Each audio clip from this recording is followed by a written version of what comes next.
Hello students, in this topic will be reading कि distribution of electron कैसे होता है डिफरेंट ऑर्बिटल्स में, that is K, L, M and N. ठीक, तो सबसे पहले एक बोर्ड ने फॉर्मूला दिया। The formula was the maximum number of electron that can be accommodated in any orbital. Maximum number of electron, और वो फॉर्मूला है 2n²,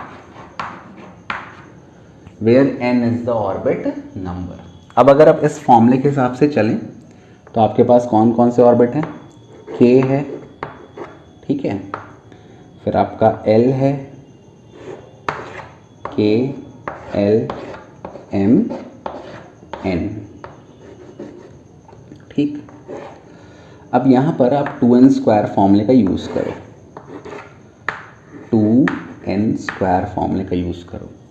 अब k के लिए अगर आप n की वैल्यू देखो, k के लिए n की वैल्यू है 1, 2, 3, 4। ये वैल्यूज आप पुट करो, 2 × 1 का स्क्वायर 2, मतलब फर्स्ट ऑर्बिट में या kth ऑर्बिट में कितने इलेक्ट्रॉन आएंगे? मैक्सिमम 2। यहाँ पे 2 पुट करो, 2 का स्क्वायर 4, 4 2 = 8। सेकेंड में मैक्सिमम कितने आएंगे? 8। थर्ड में 3 का स्क्वायर 9, 9 2 = 18। फोर्थ में 4 का स्क्वायर 16, 16 2 = 32 एंड सो ऑन। तो ये तो पहले बता दिया maximum number of electron that can be accommodated by any shell और ऑर्बिट। लेकिन इसमें एक एक्सेप्शन दिया। एक्सेप्शन बहुत इंपॉर्टेंट है, ध्यान रखना। एक्सेप्शन ये दिया कि उसने ये कहा कि अगर वैलेंस शेल है, कौन सी शेल है? वैलेंस शेल, मतलब आखिरी शेल। तो वैलेंस शेल में मैक्सिमम नंबर ऑफ इलेक्ट्रॉन कितने होंगे? 8 से ज़्यादा नहीं होंगे। कितने होंगे? Maximum number of electron will be 8। कितने होंगे? 8 होंगे, उससे ज़्यादा नहीं हो सकते। अच्छा, 8 कब? अगर वो दूसरी, तीसरी या चौथी शेल। अगर पहली शेल है तो मैक्सिमम कितने होंगे?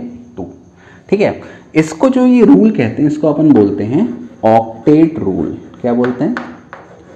Octet rule. ऑक्टेट मतलब 8 होता है।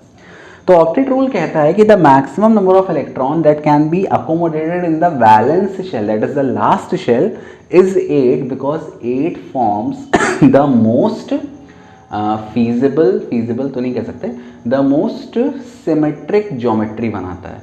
क्योंकि उस केस में इलेक्ट्रॉन पेयर का जो इलेक्ट्रॉन्स का रिपल्शन है, 1 इलेक्ट्रॉन, 2 इलेक्ट्रॉन, 3, 4, 5, 6, 7, 8, ये इसको रिपेल करता है, ये इसको, ये इसको, ये इसको, ये इसको, ये इसको, ये इसको, ये इसको। तो जो नेट रिपल्शन है वो ऑलमोस्ट नील के बराबर हो जाता है, या मिनिमम रिपल्शन होता है।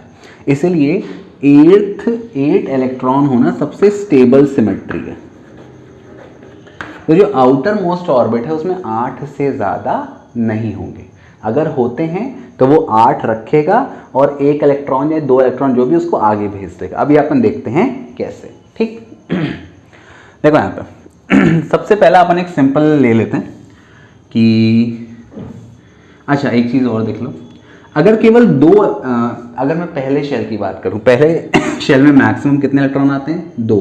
तो पहले शेल के लिए रूल है डुप्लेट, मतलब फर्स्ट शेल में 2 से ज़्यादा इलेक्ट्रॉन नहीं हो सकते और वो सबसे स्टेबल कॉन्फ़िगरेशन है। ठीक, तो हीलियम के लिए हीलियम के लिए डुप्लेट चलेगा, हीलियम और हाइड्रोजन के लिए डुप्लेट चलेगा, बाकी सब के लिए ऑक्टेट। ओके, अब देखो यहाँ पे आगे।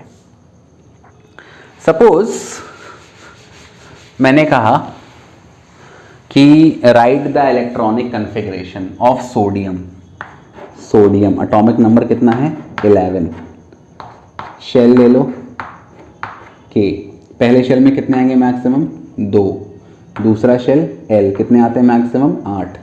2 8 कितने हो गए? 10। Last shell K L M, कितना आएगा? 1। तो ये बन गया सोडियम का एटॉमिक कॉन्फ़िगरेशन। मैंने कहा कोई भी रैंडम ले लो, क्लोरीन, कितना एटॉमिक नंबर है? 17। पहले में 2, K में, L में 8 और इसमें 2 8 कितने हो गए? 10। 17 - 10 दैट इज 7। तो इस प्रकार से आप किसी भी एलिमेंट का इलेक्ट्रॉनिक कन्फिग्रेशन निकाल सकते हो। अब अपन एक्सेप्शन की बात करते हैं। एक्सेप्शन आता है पोटेशियम और कैल्शियम में। पोटेशियम कितना होता है?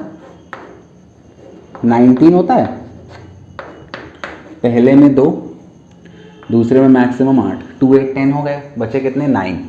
अब देखो थर्ड शेल की मैक्सिमम कैपेसिटी कितनी है? 18, और अब बचे कितने? 9, तो 9 आराम से आ सकते हैं।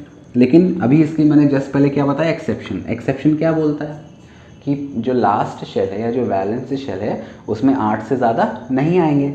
तो मैंने क्या बताया था? ये 8 रखेगा और 1 कहाँ भेज देगा? आगे भेज देगा। तो KLMN। सेम चीज़ होती है कैल्शियम में। 20, पहले में 2, दूसरे में 8, 2 8 कितने हो गए? 10। एटॉमिक नंबर कितना है? 20। अब कितने इलेक्ट्रॉन बचे? 10 इलेक्ट्रॉन बचे। 20 - 10 दैट इज 10। अब इसमें 10 आराम से आ सकते हैं क्योंकि थर्ड शेल की कैपेसिटी कितनी है? 18। बट एक्सेप्शन क्या बोलता है? अगर लास्ट शेल है तो 8 से ज़्यादा नहीं, तो ये 8 रखेगा और 2 आगे भेज देगा। इस प्रकार से आपको करना है। आई होप ये इलेक्ट्रॉनिक कन्फिग्रेशन आपको क्लियर होगा कि कैसे है ना इलेक्ट्रॉनिक कन्फिग्रेशन बनता है। इससे फिर आप वैलेंसी भी निकाल सकते हो, जो भी है मैं आपको नेक्स्ट वीडियो में बताऊंगा। Thank you for watching.